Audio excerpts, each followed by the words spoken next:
자, 오늘 함께 읽은 본문의 말씀에 보면 예수님께서 때와 일의 모범을 보여주고 계세요. 시간은 흐르지요. 밤 시간, 새벽 시간, 아침, 그리고 오후, 낮 시간, 시간은 계속해서 흘러갑니다. 그런데 그 흘러가는 시간들 동안에도 하루를 살면서도 그 하루 속에서도 내가 해야 할 일들이 다 있어요. 밤에 해야 할 일이 있고, 새벽에 해야 할 일이 있고, 낮에 해야 할 일이 있다는 거죠. 예수님께서는 어떻게 하셨습니까? 밤에 홀로 산에 오르사 밤새워 기도하셨다 그랬습니다. 여러분, 밤에는 뭐 해요? 여러분들 밤에 뭐 하십니까? 자야지요. 아니, 다 자야지 되는 시간인데 왜 자야 되는 그 시간에, 이 밤 시간에 예수님께서는 산에 올라 홀로 기도하셨을까요? 잠 못 이루는 밤인 거죠. 잠을 자려고 해도 잠이 안 와요. 여긴 분명히 뭔가 문제가 있는 겁니다. 그래서 주님께서 밤을 새고 산에서 남들은 다 자고 있는 그 시간에 기도의 시간을 가진 거죠. 그리고는 새벽이 왔습니다. 이때 주님께서는 제자들을 다 불러 모았어요. 예수님에게 12제자만 있었던 게 아닙니다. 주님을 따르고 있던 많은 제자들이 있었는데 그들을 다 불러 모아놓고 그 중에서 12사람만 따로 불러서 예수 공동체를 만들었다고 오늘 성경은 말씀하고 있습니다. 그리고 난 후에 낮 시간이 되었을 때 예수님 제자들과 함께 산에서 내려오셔서 평지에 오셔가지고, 평지, 높은 곳이 아니라 낮은 곳입니다. 이곳에 오셔서 세상의 한복판에서 신음하고 있는 많은 이들에게 가서 천국의 말씀을 가르쳐 주시고, 또 귀신에 들려서 영적으로 눌려있는 자들을 자유케 하시고 병든 자들을 고쳐주시는 사역을 감당하신 내용이 오늘 본문에 기록되고 있습니다. 주님께서는 이와 같이 하루를 살았던 그 내용들을 통해서 우리에게 무엇을 말씀하시려고 하는 걸까요? 시간의 흐름을 따라 그때그때마다 해야 할 일이 있는데 그 일을 우리가 그때에 맞춰서 잘 할 수 있을 때 우리는 나에게 주어진 시간을 효율적으로 사용할 수 있고 생산적으로 사용할 수 있다라고 하는 것을 우리에게 본보기로 보여주신 겁니다. 주님은 밤에 기도하셨습니다. 12절 말씀 같이 한번 읽어볼까요? 시작. 이때 예수께서 기도하시러 산으로 가사 밤이 새도록 하나님께 기도하시고, 여기서 이때라 함은 그 앞에 나오는 11절 말씀에 그들은 노기가 가득하여 예수를 어떻게 할까 하고 서로 의논하니라 그랬습니다.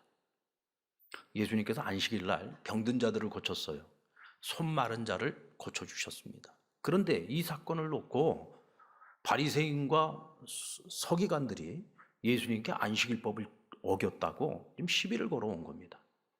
분명히 모세의 율법에는 안식일 날 아무것도 일을 하지 말라고 했는데 왜 병든 자를 고쳤느냐? 그러자 예수님께서 아니, 아무리 안식일이라고 할지라도 지금 병든 자, 힘들어 어려워하는 자들이 있어서 내가 고쳐줬다.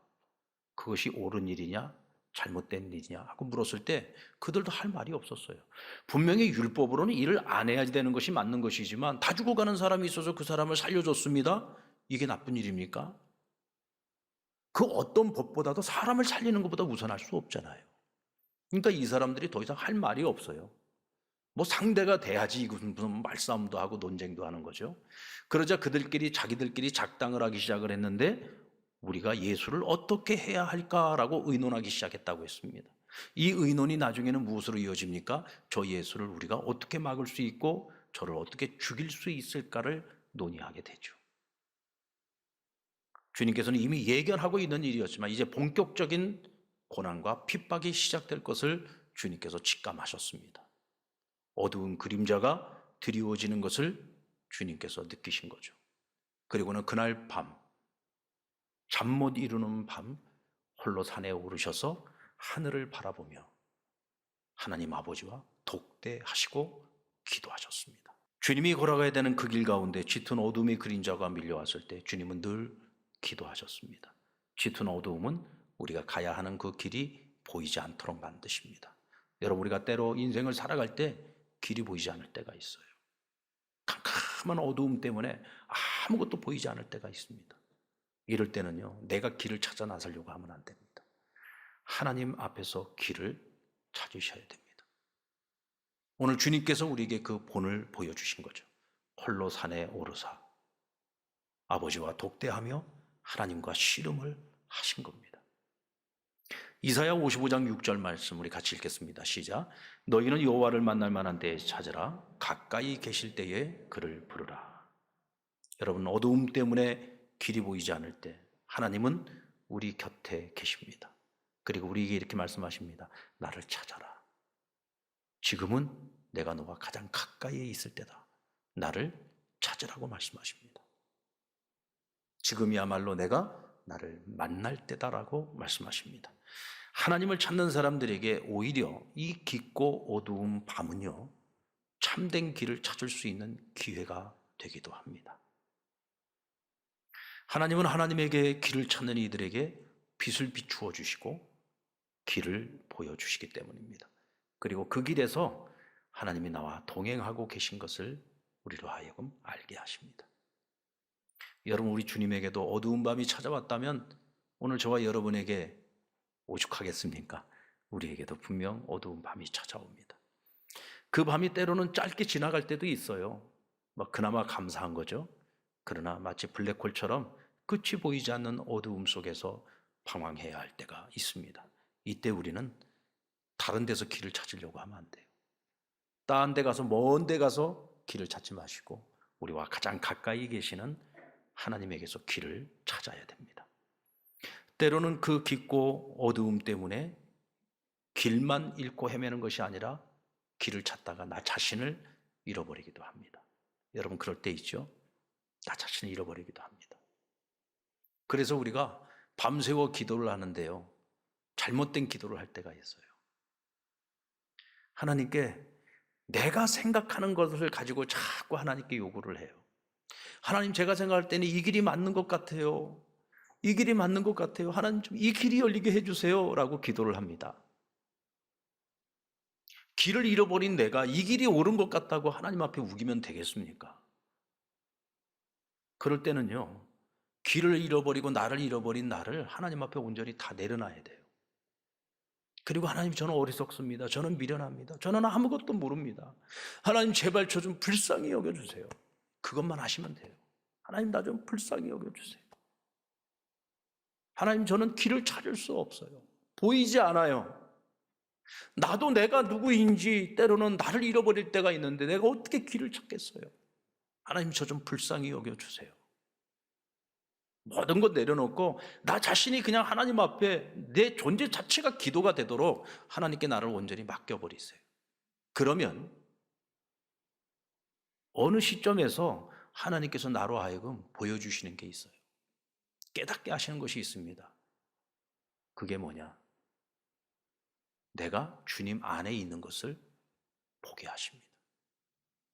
내가 주님의 품에 안겨 있는 것을 깨닫게 하시고, 지금 이 상황 속에서, 이 절망 가운데서도 하나님이 지금 나와 함께하고 계신 것을 깨닫게 해 주십니다.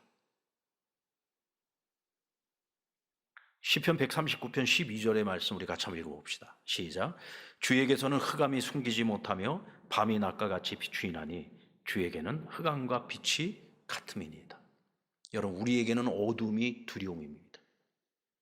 어두우면 두려워요. 아무것도 보이지 않을 때 절망과 낙심이 찾아오죠. 그런데 여러분, 그 어두움 속에서도 내가 주님의 품에 안겨 있고 주님 안에 있고 주님이 나와 함께하고 계신 것을 보게 되면 그 어두움이 우리에게 두려움이 되지 않고 그 또한 하나님의 계획 안에 있는 것임을 깨닫게 됩니다. 왠지 아십니까? 오늘 분명히 말씀하고 있잖아요. 주에게는 흑암이나 빛이나 다 똑같다는 거예요.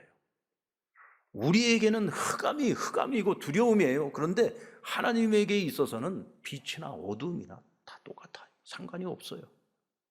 중요한 것은 내가 주님의 품에 안겨 있다는 거죠. 내가 아직도 여전히 주님 손 안에 있다는 것입니다. 주님 손 안에만 있으면 되는 거예요. 지금 깊은 어둠이 와 있어도 그 어둠조차도 하나님의 계획 가운데 일부가 되는 것입니다. 여러분, 어둠이 항상 머물러 있지는 않잖아요. 어둠이 지나고 나면 빛이 오죠. 밤이 지나고 나면 아침이 오듯이 말입니다. 그러므로 어두움의 길을 잃고 나를 잃었을 때 우리가 해야 될 일은 나를 내려놓고 하나님과 씨름하는 겁니다.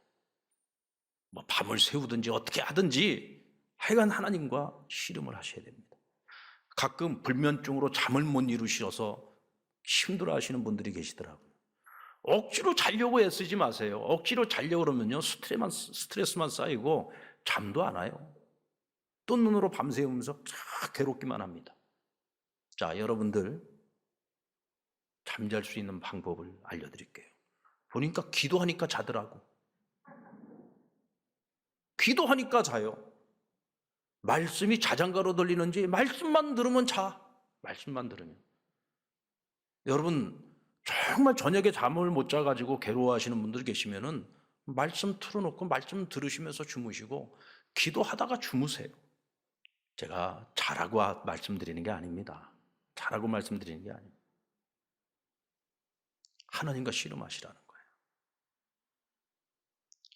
잠이 안 와요? 하나님께서 깨어 있어서 나와 함께 대화하자고 하나님께서 자기 앞으로 우리를 초청하는 겁니다.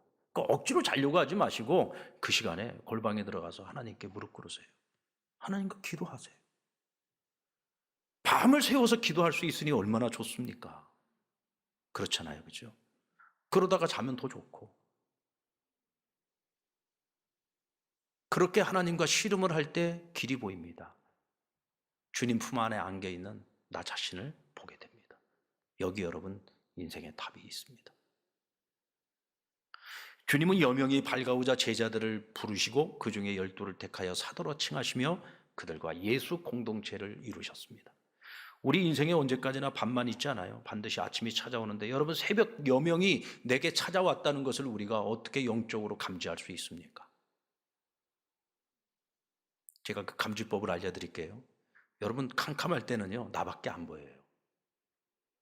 때로는 나도 잘 안 보일 때가 있잖아요. 그러나 적어도 나는 보일 수 있어요. 그래서 캄캄한 밤 어두움 속에 있을 때는 나만 보이니까 나만 힘든 것 같아요. 나만 어려운 것 같아요. 나만 시험에 빠져 있는 것 같아요. 내게만 시련이 있는 것 같고 나에게만 늘 문제가 그치지 않는 것 같아요. 그런데 빛이 들어오기 시작하면서 우리는 내 옆에 다른 사람이 보이기 시작합니다. 그러면서 나만 힘든 게 아니었어. 다른 사람들도 힘들었어. 다른 사람의 상처와 아픔과 고통이 보이기 시작하는 거고 다른 사람의 문제도 보이기 시작하는 거예요. 그래서 우리는 깨달아요. 세상을 혼자 살아갈 수 없는 거야. 힘들고 어려워도 우리가 서로 의지하고 살아갈 수 있다면 우리는 좀 더 나은 삶을 살아갈 수 있어. 그래서 사람들이 모이기 시작하는 겁니다. 그래서 예수님께서 주를 믿는 자들을 이렇게 모아주신 거예요. 얘들아 나를 중심으로 모여라. 이렇게 모이고 한 사람, 두 사람, 세 사람 모이고 모여진 이 공동체가 바로 상랑교회라는 공동체가 된 것입니다. 할렐루야. 여러분 예수님이 제자들을 불렀을 때 그들과 3년을 동고동락 하는데 성경에 보면은 복음서에 예수님께서 늘 제자들에게 하시는 말씀이 나오지 제자들이 예수님에게 하는 말씀은 질문 혹은 대답이에요. 자기들 인생 이야기가 없어요.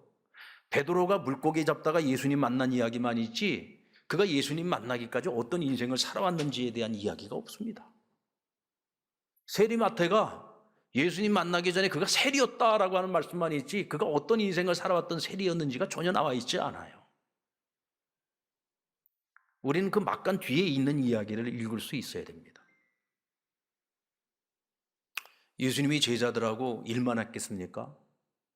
같이 밥도 먹고 같이 잠도 자고 밤중에는 추워서 때로 길에서 잠을 주무셔야 될 때는 모닥불이라도 피워놓지 않았겠습니까? 모닥불 피워놓고 예수님과 제자들이 모닥불 피워놓고 뭐 했을까요? 같이 얘기를 나눴겠죠. 어떤 얘기도 나눴을까요? 자기 인생 얘기하는 겁니다. 베드로도 주님 만나기 전에 내 살아온 인생의 이야기들 나누는 거예요. 내가 주님 만나고 내가 이렇게 변했어요. 살아온 자기 인생의 이야기들을 나누는 거죠. 우리 다 스토리가 있잖아요. 여러분도 한 사람 한 사람이 책 한 권씩 다 쓸 수 있을걸요. 살아온 인생의 날들의 이야기를 적어 나가다 보면 참, 이 짧은 인생에도 참 별의별 일이 다 있었구나 싶을 겁니다. 그런 이야기들을 제자들과 함께 서로 들려주고 함께 들으면서 예수님도 배우는 거예요. 아, 인생살이가 이렇게 힘든 거구나. 제자들을 통해서 예수님도 많은 것들을 배웠을 겁니다.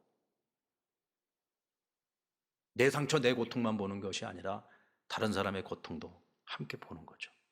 그러면서 더 풍성한 인간 이해를 갖게 되셨고 그들 안에 계신 하나님을 보았을 겁니다. 우리가 살면서 어떤 공동체에 속해서 살아가느냐도 굉장히 중요합니다. 예수님이 제자들을 부르시기 전에 그 제자들은 하나같이 다 보잘것없는 사람들, 별 볼 일 없는 사람들이었습니다. 그러나 주님이 그들을 예수 공동체로 불러들이는 그 순간서부터 그들의 인생은 가치를 갖게 됩니다. 세상과 남다른 가치를 갖게 되는 거죠. 특별한 가치를 갖게 되는 겁니다. 하나님께서 예수 믿는 우리를 이렇게 상랑 공동체 안으로 부르고 불러서 이렇게 함께 모아주시고 우리가 이 공동체 한 일원으로 살아가는 그 순간서부터 우리의 가치도 달라지는 거예요. 일단 먼저 세상과 구별됩니다. 세상과 구별된 인생을 살아가죠. 하나님의 자녀로 살아가지 않습니까? 늘 말씀 안에서 살아가지 않습니까? 그러니 우리의 가치가 격상될 수밖에 없는 것입니다. 우리 신앙 공동체, 우리 사랑하는 그리스도인들은 어떤 경우에도 이 공동체를 떠나 있으면 안 돼요. 공동체를 떠나는 그 순간서부터 우리는 위험해집니다. 여러분들 동물의 왕국 그 다큐멘터리에 보면은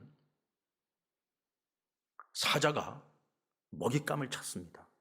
항상 먹잇감을 찾을 때 짐승의 무리들을 멀리서 바라보면서 어슬렁어슬렁 하면서 표적을 찾아요. 근데 항상 표적이 되는 짐승은 어떤 짐승이냐면 무리에서 나와 있는 짐승입니다.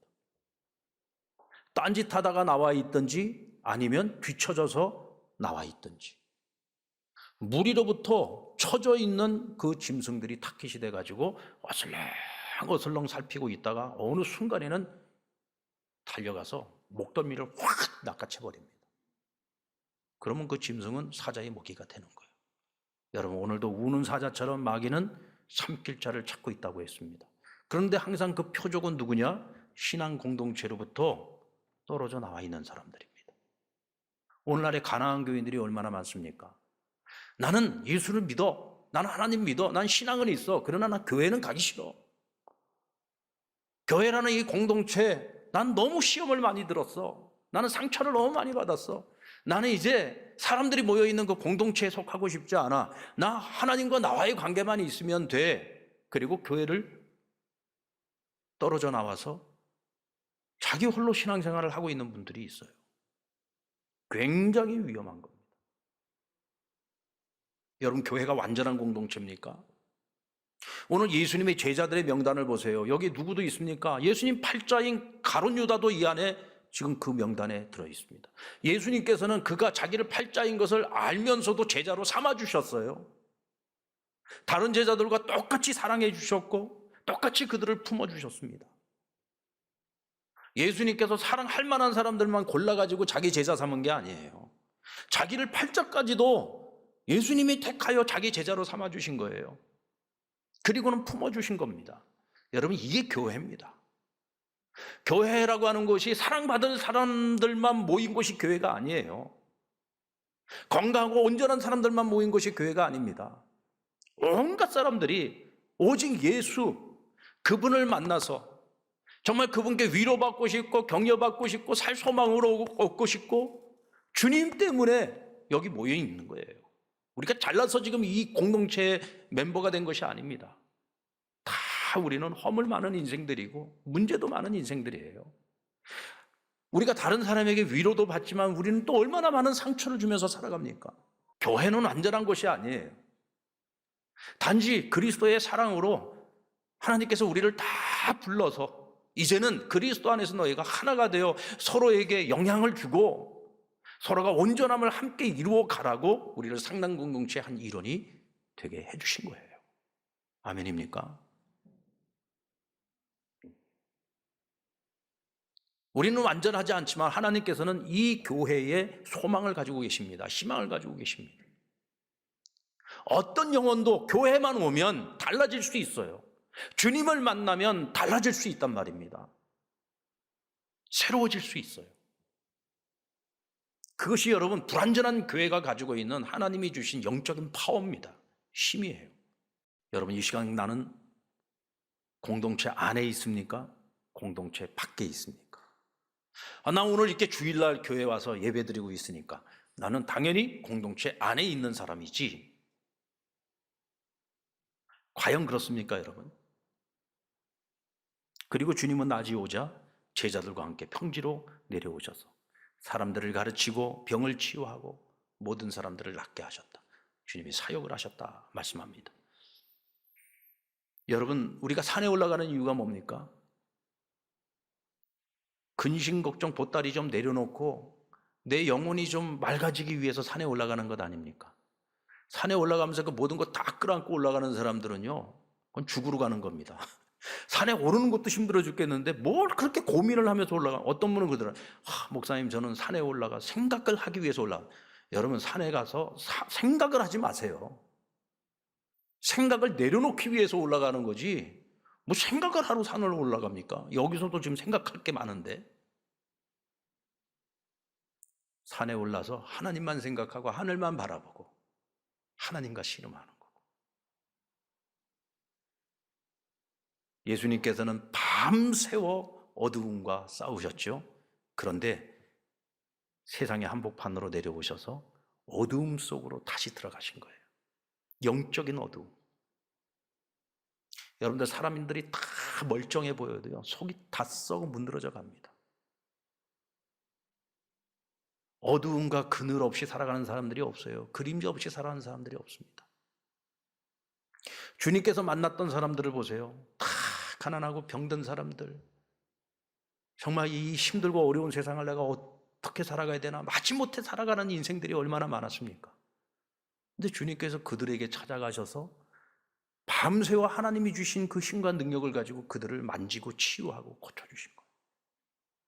이것이 여러분 오늘날 교회가 감당해야 되는 사명이죠.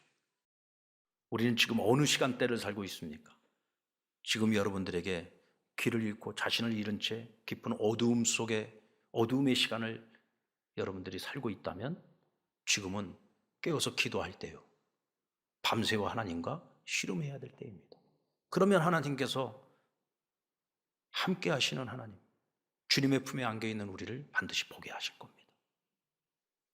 어서 오세요라고 하는 그림책이 있어요. 이건 성인들을 위한 그림책인데요, 나라고 하는 아이가 있어요. 이 아이가 자기와 가장 가까운 아빠가 첫 페이지를 장식합니다.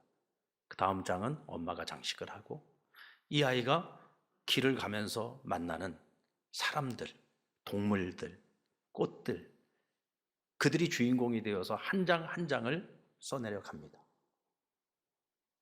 그러면서 그 관계 속에서 이 아이는 너무 큰 기쁨과 만족과 정말 좋은 일들을 많이 경험해요. 그런데 한참을 길을 걸어가다가 이 아이가 뭔가가 빠진 것 같다는 생각이 들어서 다시 뒤를 돌아보면서 하나하나 거슬러 올라가 봅니다. 그러다가 아이가 깨달은 것이 있어요. 여기에 너가 와 주어야 채워질 수 있는 공간이 있는 것을 깨달았어.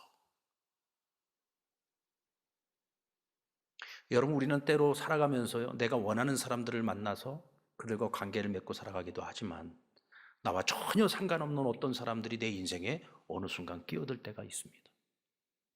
우린 그걸 인정하고 살아야 되고요, 누가 내 인생에 끼어들든지 그들과 함께 만들어가는 그림이 완성본이 되는 거예요. 우리는 내가 원하는 사람들만 만날 수 없어요. 때로 내가 원치 않는 사람도 내 인생에 들어와서 나를 만나게 됩니다. 그런데 그 모든 사람들 하나하나가 사람뿐만 아니라 모든 사물, 동물, 꽃, 어떤 것도, 또 내가 인생을 살아가면서 보게 되는 하늘도, 공간도, 이 모든 것들도 내가 원해서만 내가 그 모든 것을 소유할 수는 없어요. 원치 않았지만 어느 순간순간 내게 찾아오고 내 인생에 개입해서 들어오는 것들이 많이 있어요. 그런데 여러분, 인생의 완성본은요, 결국 그 모든 것들이 들어와서 하나의 작품이 되는 거예요. 저는 교회도 같다고 생각합니다. 오늘 지금 여러분들 옆으로 한번 보세요. 지금 얼마나 빈자리가 많습니까? 하나님께서 우리 상남교회 이 공간을 주셨을 때는요, 이 공간에 아직도 주님을 알지 못하고 세상에서 방황하고 있는 수많은 영혼들을 그 빈자리를 채우라고 하나님께서 우리에게 사명으로 맡겨주신 거예요. 서로를 사랑의 눈으로 바라보고 함께 만들어가는 하나님의 나라를 위해서 우리의 빈자리를 끊임없이 초청해서 한 자리 한 자리 채워가는 그 기쁨이 저와 여러분에게 있었으면 좋겠습니다.